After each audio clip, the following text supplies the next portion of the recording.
So good evening again, everyone. This is Dr. Cook, Superintendent of Schools. If you are not muted, I ask that you mute yourself at this particular point. You are going to have an opportunity to voice your concerns or make comments at some point. So again, if you're not muted, please mute yourselves. Mr. Jimmy, if you could just mute all, well, don't mute me, but if there's others out there who are not muted, just mute them, please, and give me an opportunity to go through this presentation. So good evening again, and thank you everyone for being part of this evening's virtual town hall. Again, I'm Dr. Cook, Superintendent of Schools here in the Catskill Central School District, and I take this responsibility very seriously as a leader, as a parent, and just as an individual.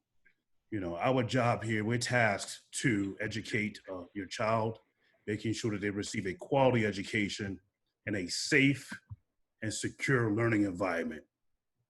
2 years ago, due to concerns nationwide with safety and security, we were able to hire retired officers, many who are Catskill residents, graduates, many of them coach our students in after school programs and athletics. Many of them were well trusted and respected individuals in the community. And we brought them in their armed security, and we brought them in to make sure that we keep out the bad guys out of our schools. We were very successful with that. Last year, we implemented the Raptor visitor management system where you have to scan your government ID in order to produce a temporary pass, which we will allow you to enter the building once that occurred. This year in March, we had to deal with a national pandemic. Unfortunate situation, uncertain times, even to today. There's a lot of uncertainty out there. Although New York State is situated in a pretty good position, surrounding states or states to the south and west of us are really their infection rates at an all-time high. So there's a lot of uncertainty going forward. The governor, Governor Andrew Cuomo, will make a decision regarding the reopening of schools next week, but he tasked over 700 plus school districts to create reopening plans. We were tasked to create plans for 100% in-person instruction, a hybrid model, which is a combination of in-person and remote instruction, and also a 100% remote virtual online, similar in some capacities of what your children experienced through March through June. Although we did receive, good news that we did a great job during March through June. And thank you for those compliments, but there were many gaps, many levels of frustration. Sometimes there were connectivity issues. Sometimes there were delays in responses from some of our teachers. But for the most part, we did do a great job, but there are areas that we can improve, and we're well aware of that, even before the surveys were administered on July 10th. So, our job right now is to make sure that we bring children back in a safe manner. So with that being said, we do have to implement rules and regulations regarding, regarding responding to this new environment that we have, the new normal, as I would say. So last night I presented two presentations to the Board of Education. The first is the Code of Conduct. So Mr. Jimmick, if you could just pull that up, please. So every year, school districts are charged with creating safety plans, making sure that we update annually our Code of Conduct. We have to do it on an annual basis. We have a SAVE team, Safe Schools Against Violence Education, which is composed of parents. It's composed of administrators, teachers, students, department leaders, etc. Part of this school-wide safety team. So this year, obviously, we didn't have 4 meetings like we customarily do, but this year we have to implement new policies and procedures when it comes to COVID, and we have to have those rules and regulations provided to you up front so that you're aware of the new rules and regulations, our staff, and most importantly, you can share this information with your children. And we do have assemblies where we share this information with our children to make sure that they know what are the do's and don'ts of regulations. So last night, if we go to the next slide, please. Again, this language is coming from our school attorneys. We are required to provide a directive to our staff, to provide direction to our students, and most importantly, visitors and parents, and letting you know if you do enter our facilities during this COVID situation, that there are going to be requirements, rules, and regulations that have to be followed. So pretty much this outlines the rules and regulations that have to be inserted into the code of conduct. Again, this is going to be temporary while we're under this COVID situation, and hopefully when things do return to normal, this language will be removed out of the code of conduct. So anything that I present tonight, I just want you to know is subject to change. Is subject to change based upon the governor's decision. Is also subject to change because we're continuously learning new material and new advice from the CDC as far as guidelines are important. So I just want to make sure that you're aware that this is a working document. So with regards to the code of conduct language, we have to require our staff, our students, all visitors to the building, whether it's vendors, to wear face masks. People have to hand wash, maintain social distancing. We have to temperature check anyone who enters our building. Before they enter our building, we have to temperature check them, whether it's a staff member or whether it's a student who's dropped off by a parent. Students who do ride our buses, temperature checks will be performed at the bus stop prior to the student or child actually getting on the bus. So that's going to be important to know as we move forward. And tonight is not a procedural presentation. The procedures will be developed as we move forward. Once the governor makes his decision, you will know what all the procedures are in advance so that you can make a decision when it comes down to whether you want your child to be in school in a hybrid model or you prefer your child to remain at home because he or she has a compromised immune system. So next slide, please. So again, this is going to be a directive our administrators have to follow and enforce it, including myself, when it comes to allowing people in the building. Anyone who refuses to follow any of these protocols will be directed to leave school property. Again, we do have our retired officers to do help support us with this. So I don't foresee us needing law enforcement to be involved in these procedures, but again, the Catskill PD is only 2-3 minutes away from us if we do need them. Next slide, please. Again, anyone who fails to follow these rules or regulations will be considered as being insubordinate. Any of our staff, we can actually move forward with formal discipline charges leading up to termination. So again, we take this very, very seriously as far as what we have to do here in the school district to make sure that your children are secure in our learning environment. So that was presented last night. There's going to be a public hearing on August 19th to finalize that recommendation. So Mr. Jimmick, let's move forward to the reopening plan, please.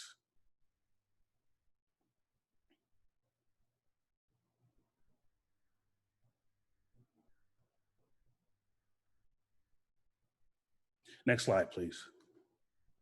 Again, this was presented last night to the board. I just went over most of this information. We do take this responsibility serious and we receive our guidelines or guidance from the CDC, the State Education Department, and also Greene County Public Health. Next slide, please. Guiding principles to make this work. The first one I already said about safe and secure learning environment. We have to maximize student learning in one of the following models. At this particular point, we cannot return to 100% in-person instruction. Again, if it's the governor's directive to do so, we're gonna have to find some type of way to do it. But at this particular point, we don't have enough space to bring all of our students and staff back. Our staff are coming back, but our students, to maintain the 6 feet of social distancing, we do not have enough space in our classroom to do it. Also, we do not have enough staff to provide classes to bring children back on a day-to-day basis for 100% in-person instruction. So right now we're working with a hybrid model, which is a combination of in-person instruction and also some remote instruction at home. You'll see a breakdown of that as we move to the slides, and or 100% remote learning. Could you please mute someone's talking right now. If you could just please mute yourselves. Again, we have to ensure that all students receive instruction and meet state and federal guidelines when it comes to appropriate level of learning. Our students have to make sure they have technology and connectivity. We did a great job with that. Kudos to Mr. Shah. He was able to secure a grant through our county legislators. and also other organizations within the area to make sure that children who did not have connectivity, we were able to subscribe to our local cable providers with high Wi-Fi access. Social, emotional health, and safety supports. What we learned through our experience through March and June, many of our children struggle because they missed the face-to-face interaction, not only with their peers, but also with their teachers. And a lot of our students thrive off of that social interaction. So we do know that, and we are fully aware. So we have to start the school year off with making sure that they have supports in place to be successful during this unfortunate situation. So, we know that children have been set back academically, but we want to make sure that they're mentally, physically, socially aware and capable of being successful as we move forward. And also additional supports for our students who are classified and/or English language learners. Please move to the next slide, please. We have to provide training. Again, we know there was some gaps from March to June. We heard your concerns. We actually read them during the survey. So we know there's a lot of training that's going to be needed for our staff and students, but mostly for parents as well, so that you're aware how to log on and look at your children's assignments and grades, et cetera. So we have to provide training to parents in the community as well. Also, clear communication. I believe our communication is clear, but I also believe it could be better. So we want to make sure, that's why we have tonight's virtual town hall. I know there was some people not probably be able to make it, to tonight's town hall. So we're going to make sure that this presentation is on our website so that all can see it. Next slide, please. Chronological timeline of events. March 1st, Governor Cuomo announces the first confirmed case of COVID in New York State and directs the New York State Department of Health to declare a public emergency. March 10th, the district distributed hygiene guidelines. March 16th, the governor signed an executive order, closed all schools effective March 18th. We actually closed March 17th. And on the 18th, the following day, we were able to distribute meals into our community. We have 12 sites where meals are distributed on a daily basis. Thank you to Mr. Muirhead, Ms. Van Alstyne, and all the supporting staff who volunteered to support that. Next slide, please. March 27th is when the governor started his 2 weeks of closure, increments of 2 weeks of closure. He did that all the way until as we move toward the slides. He did do that, and hopefully he makes a solid decision now instead of 2 weeks of closure as we move forward. And April 30th, he announced and required all districts to cancel their spring recess so that we could have continued learning through that period. Next slide, please. April 15th, he canceled all Regents exams. And May 1st, the governor declared that the schools will be closed for the remainder of the 2019-2020 school year. June 11th, we started our first reopening of schools committee meeting. Again, our committee is composed of our SAVE committee group, but also we have our results teams from each building. We have department leaders from both campuses, which includes our administrators. Those people have helped us collectively to develop these plans and have discussions prior to tonight's meeting. So we want to thank them in advance. Again, we want to thank our union leadership for being extremely flexible during these uncertain times. On June 16th was our last day for students. June 25th, we had our second reopening schools committee meeting. Next slide, please. July 8th, Governor Cuomo sets the deadlines for states as the first week of August for reopening guidelines. So the guidance was provided actually on July 16th, but he will make his decision again next week regarding what our future looks like in schools. And his determination, to be honest with you, will be based on the infection rate. Any localities or regions that are over 9%, based on his conversations that he has previously, those regions will be closed. But again, I have no idea what the governor's decision is going to be next week. So we're all patiently waiting for his decision. July 10th, we distribute the surveys to staff and to our families. July 16th, we actually received the reopening of school guidelines from state ed. It's a 145-page document, which is mostly compliance issues that we have to follow to make sure that we open schools in the correct way. There are not procedural issues that will be in that reopening plan, because again, we don't know exactly what the governor's decision will be. July 23rd, we have our third reopening of schools committee meeting. And July 24th, we had one exclusively for our elementary teachers and staff at the CES because they had some other concerns that they needed to discuss with me. Next slide, please. Last night, we had our Board of Education meeting, our presentations. Tonight, we have our town halls. We're gonna have future town hall meetings to make sure that you're abreast of all, all moving forward as far as the plans are concerned. So we will have future ones. So tonight is not the end all. Tonight is just the very beginning. Tomorrow, we are required to submit our plans to SED. The plans will be on our website as well. Again, it's a working document. So anything that you see on those plans, everything that's on there is subject to change. So I just want to make sure that everyone is aware of that. So August through September 2020, we're going to have additional planning and preparation for the reopening of schools. Mr. Jimmy, next slide. Guidance from State Ed, if you could just move forward, please. It's a 145-page document, which is all compliance-related issues regarding all different types of circumstances and departments, from transportation, nutrition, special ed, social emotional well-being, the business office, school scheduling, collaboration with families and parents. So there are a lot of compliance-related issues in that document that we have to adhere to. Next slide, please. Again, these are the timelines that when I went over previously regarding submission dates, etc. Next slide, please. Stakeholder feedback. Again, we heard your voices through the feedback. We're going to hear your voices tonight. Over 929 parents responded to the survey. 263 of our staff responded as well. We're required to present questions related to 100% in-person instruction. The hybrid model, again, which is a combination of instruction that's in person 2 days a week, and students will participate virtually 3 days a week. And the third would be 100% virtual instruction, which is all online 5 days a week. Next slide. Again, other questions that were asked were related to temperature checks, wearing PPE, transportation, childcare, technology needs, and there was some questions that were open-ended to gain some feedback. Next slide. The first two slides regarding the surveys are related to our staff. The remainder will be related to our parents.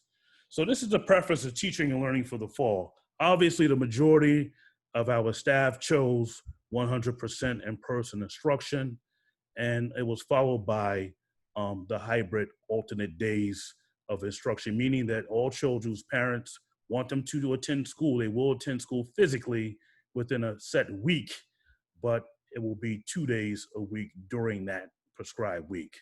Next slide, please. Based on CDC recommendations, check order you think should be mandatory. Again, our staff, we said daily temperature checks, adherence to social distancing rules and regulations, and wearing masks. So you see the percentage there. We have 35% for the temperature checks, 32% for wearing masks, and 33% for adhering to social distancing. Next slide.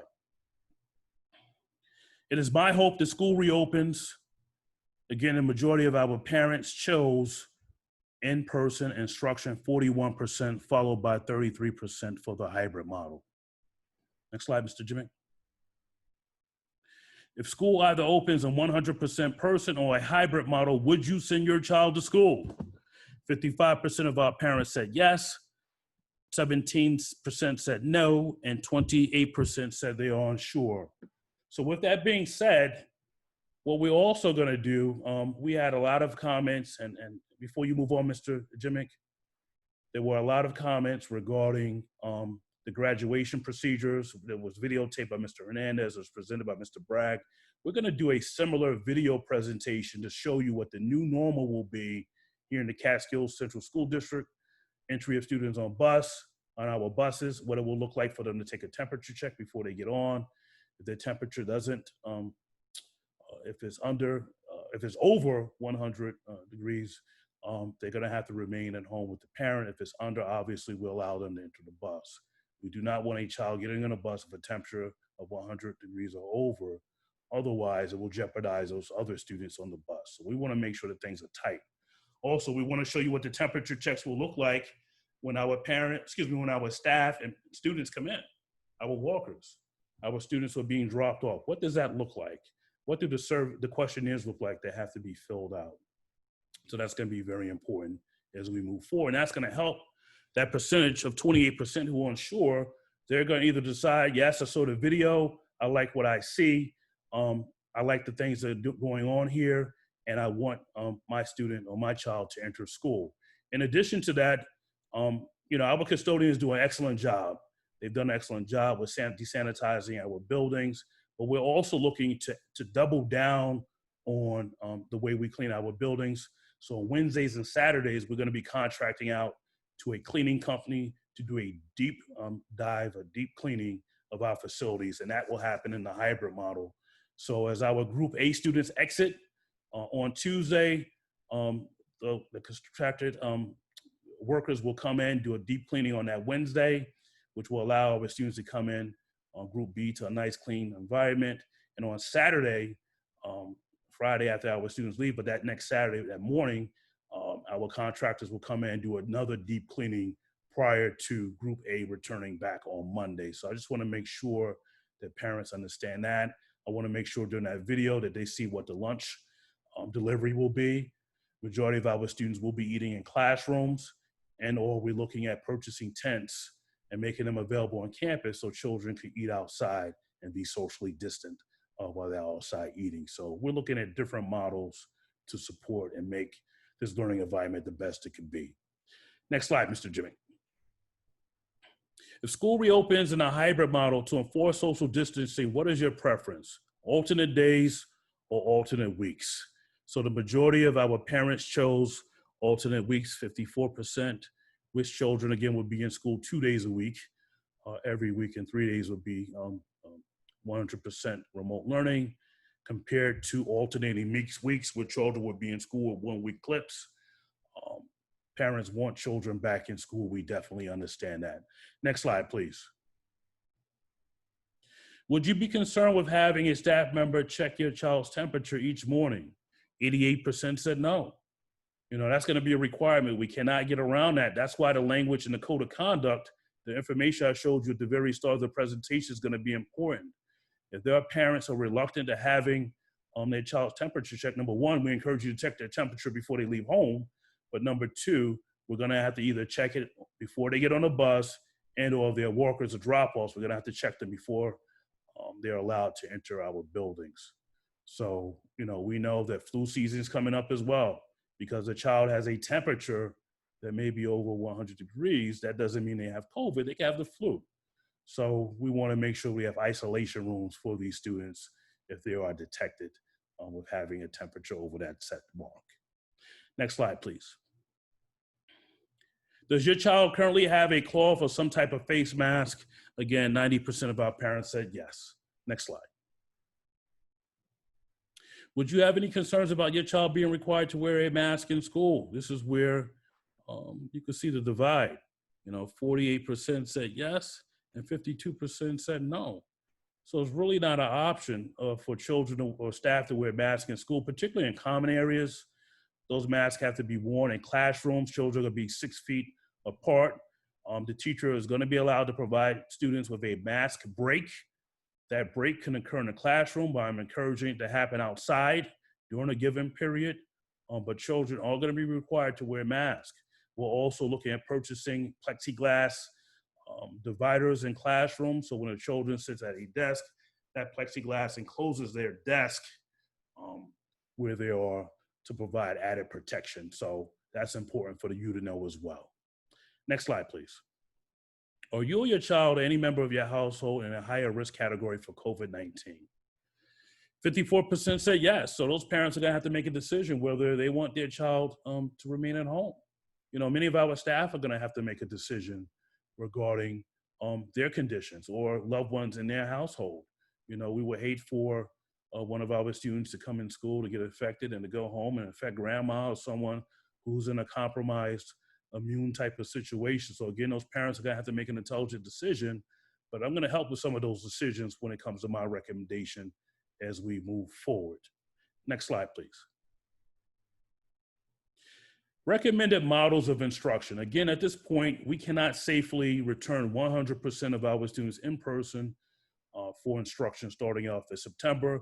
Again, if the governor directs us to do that, we have to do what we have to do. We may have to look at other facilities in the community to spread children out, but we're going to have to require more, to hire more staff. There's going to be a lot of budget-related type of expenses that's going to have to happen. They're going to be unforeseen, but we're going to have to do what we have to do. So there's going to be some budget impacts as we move forward, whether it's purchasing PPE or hiring new staff. So I just want to be honest with you. Next slide, please. So the hybrid model, again, it's a combination of in-person instruction and also of remote instruction. So there's an example of what a schedule will look like. Again, we're going to separate students in groups. They're going to be a group A and group B. We're going to make sure that priority is given to families. So if there's a family that has 3 or 4 children, we want to make sure they're grouped together because that's very important. We want to make sure when we have the hybrid model to receive children in school that our students who have, IEPs, those students are coming back in first. We want to make sure that our students who are English language learners are coming back in first. So any student has a specialized program and families, they're going to be prioritized and they have to be moving forward. So this is what a sample hybrid schedule looks like. I mentioned this before. Mondays and Tuesdays, we have group A in person, full day in school. And the bottom of that, you see group B, it'll be full day at home. Wednesday will be all remote instruction, synchronous and asynchronous. What's the difference? Synchronous is live instruction happening, live interaction with the teacher, live interaction with the students. It's similar to distance learning. Asynchronous is when children have flexibility. The teacher provides them with materials on that particular day. They have an assignment and they're responsible for their own learning and to provide those materials and turn them back in to that teacher. And that's more geared toward our students who are in high school. But Thursdays and Fridays, group B would be in person and group A would be at home. Again, Wednesdays and Saturdays, we will have those contractors come in to do a deep cleaning to make sure that each and every crevice in our building are sanitized. So that's very important to note as well. Next slide. So there are advantages and disadvantages to the hybrid model. As you can see to the left, those are the advantages, the face-to-face interaction, grouping students and scheduling them together, as I mentioned before, of our families. Better tracking students, live instruction is going to be very important, and increased level of communication crucial in pairing our teachers to support students. What are the disadvantages? How do teachers plan appropriately for both in-person and also remote? We have to take a serious look at that. Lack of engagement. What type of engagement you're going to have when you're in school 2 days and you're out of school 3 days. Older students providing daycare for siblings. We know our older students have been doing this for some time, but how does that older child do that, when their parent or parents are at work? So, that could be a disadvantage as well. Difficult when it comes to establishing routines and difficult with relationship building, which is very important in school, and that's how a majority of our children learn, through social interaction with others. Next slide, please. The 100% virtual instruction, again, 5 days of instruction, whether you're in group A or group B. Next slide. Advantages and disadvantages with virtual 5 days of instruction. Some of the advantages are you have consistency. So what you will see is, and it will be unfortunate, as schools open, you're going to have this mass opening like, that was done in certain states. And there's going to be openings and there's going to be closings. So that's going to require a lot of flexibility, understanding with our parents. It's going to lead to a lot of frustrations because some days you're going to be here, some days you're not going to be here. But when you're at 100% virtual instruction, you do have consistency in that manner. You don't have to worry about exposure. Students can accelerate their own learning and they build technology capacity. Some of the disadvantages, obviously, our new students, our younger students, our pre-K kindergarten, all the way up to 3rd grade, they need to be here. We understand that. All children need to be here, but when they're not here, it definitely affects our younger students who rely and thrive on that interaction. Social isolation, high need for parent involvement. Again, some of the comments that we received, there's a higher level of respect now for our teachers, understanding what they do on a day-to-day basis, because many of our parents had to supplement the support that our teachers provided with the remote instruction. So again, it was brought to my attention, many of our teachers were in contact with parents up to 8, 9, 10 o'clock at night, whether it's through text, whether it's through phone conversations, uh, virtual type of meetings. So, kudos to our teachers, but kudos to you as parents. But, when you have this remote instruction, there is going to be a higher level of parent involvement. So we want to teach you as parents and provide you with some training on how to support your child when he or she's at home. Again, it's difficult for our students who are classified and for children who have English language learners. They thrive again on receiving those services, whether it's through resource room, OTPT, again, support with our teachers who are ESL teachers are providing those English language support. So those are the two recommended models when it comes to instruction. Professional development, again, lots of gaps from March to June. We're well aware of them. Our staff, we're going to ask them what type of PD they need, and they're going to be provided a PD that they don't ask for as well, because there's some compliance-related PD that has to be provided. So our staff is going to receive a lot of PD. So last night, when you'll see my recommendations in a couple of minutes, the board approved my recommendation to add 4 full days of professional development for our staff. So our original calendar, we had September 3rd as a professional development day for staff. They would come in the Thursday before Labor Day.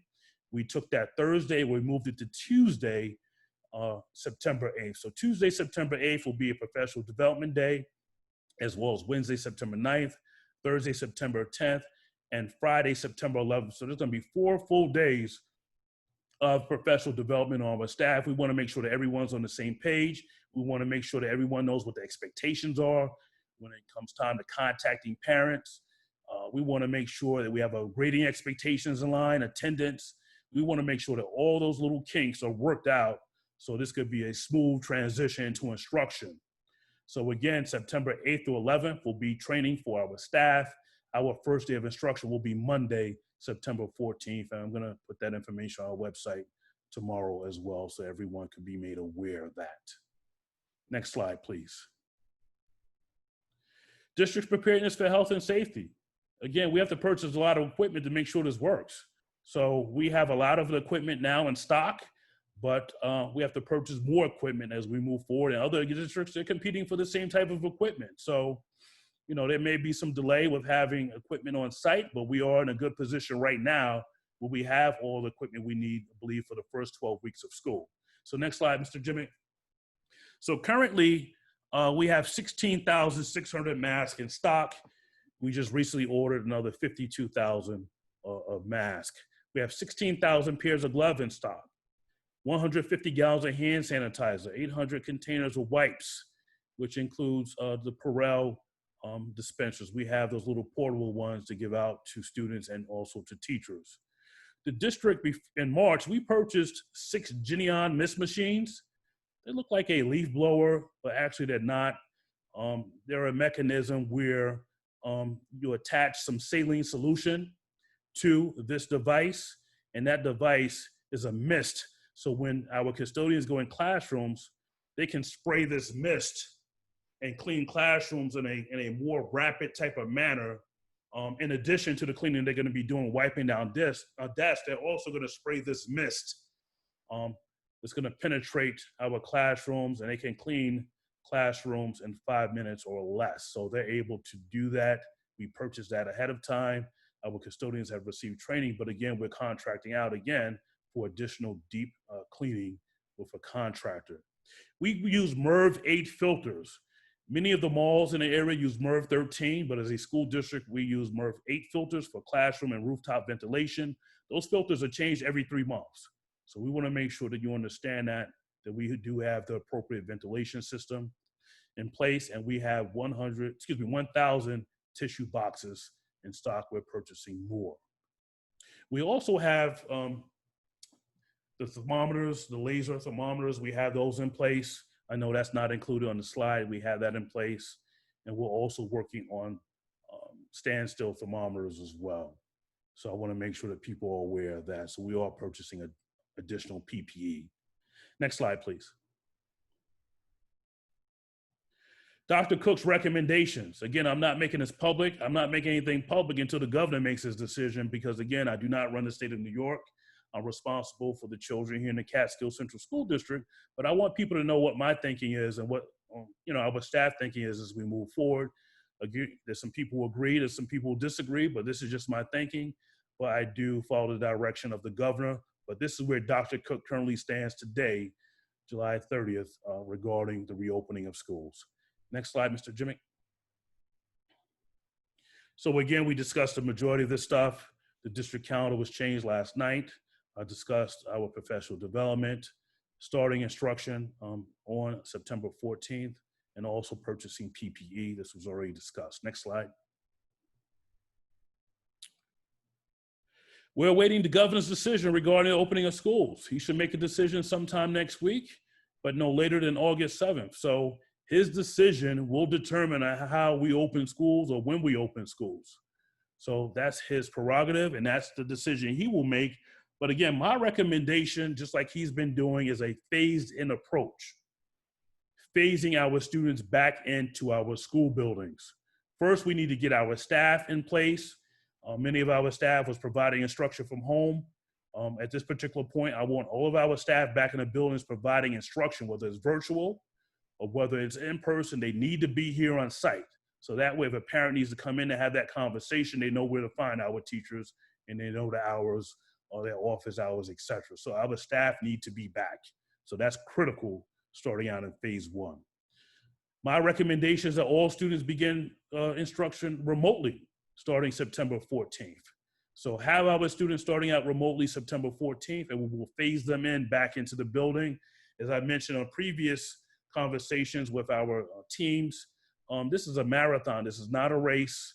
We're approaching this from a tortoise type of approach because we want to make sure that things are delineated, that things are in place, that we don't have to have this on and off button. And speaking of that, Mr. Jimmy, if you could just go to that Albany Medical article before we shift back to the presentation. Recently, I don't know how many people saw this, but even a medical center, they had this daycare in Albany Medical Center where one teacher, I believe 7 students were affected with COVID. So if the hospitals or the medical centers can't get it right, and they're just actually putting people at risk, why should we do that as a school district? So a slow, methodical approach, even at that point when things are in place, you still may have some parents who want their children at home learning remotely, and we respect that decision. We really do. But if hospitals can't get this right, we have to get this right. And I believe by taking it with a slow approach, bring our staff back first, making sure protocols are in place, doing the video so that you see the video of what a new normal school day will look like, that will help you to make a solid decision. Because there are 28% of parents who said they're unsure. You know why they're unsure? Because number one, they don't know the governor's decision, but number two, what is it gonna look like now, Dr. Cook? Are you taking this seriously? Are you gonna enforce these types of rules and regulations in school? So there are parents who are on the fence. We respect that. But again, going back to Albany Medical, there are a lot of people not getting it right. So I don't believe in experimenting with our children. I believe in a slow, progressional type of phasing our students back in. So we could go back to the presentation, please. So I'm recommending from September 14th until October 9th that all students are on remote instruction. The Tuesday after the Columbus Day break, we're gonna start phasing. Again, my recommendation right now is to start phasing our students back in. The priority again is with our students who have IEPs, our ELL students, and then we'll gradually phase students back in. Again, those parents who want their students back in, we will phase them in during phase 2. So again, all this is subject to change. Again, there's gonna be some parents who still want their children on 100% of remote instruction. We appreciate that, but during phase 2, parents have to make a decision, and that decision has to be locked in. Either you want your children in a hybrid model or you want your children on 100% remote instruction. You're gonna be locked in for the remainder of that first semester because we can't keep going back and forth. No, Dr. Cook, now I want my children in school. No, now I want my children at home. This has to be phased in, and you have to lock in a decision So again, we expect you to make an intelligent decision. Before you make that decision, we want to make sure you see that video. We want to make sure that you have copies of all the protocols that's going to be in place. So when you sit down as a family, you can make a family decision as far as, when we're in phase 2, whether you want your children to be in school or remain home to learn remotely. Phase 3, reentry of all students back on campus in a brick and mortar type of situation. Again, at phase 3, there's gonna be some parents who are gonna say, you know what, Dr. Cook, I want my children to remain at home until the end of the school year. Although they're anticipating some type of vaccine in October or November, you may have some parents who don't want their children to be vaccinated. We experienced that previously with other types of vaccinations. So, this methodical progressional approach, I believe, is the best approach. But again, the governor will make the decision. I will follow the governor's lead. Matter of fact, I have to follow his lead. So I have no choice in that manner. Next slide, please.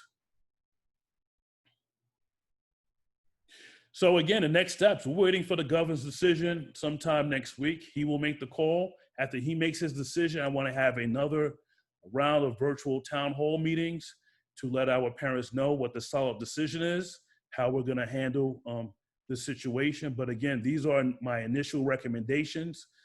I don't believe in experimenting with your children. I believe in making sure that we have things in place and making sure that we continuously monitor the data so that you can make a solid decision regarding your children here in the Catskill Central School District.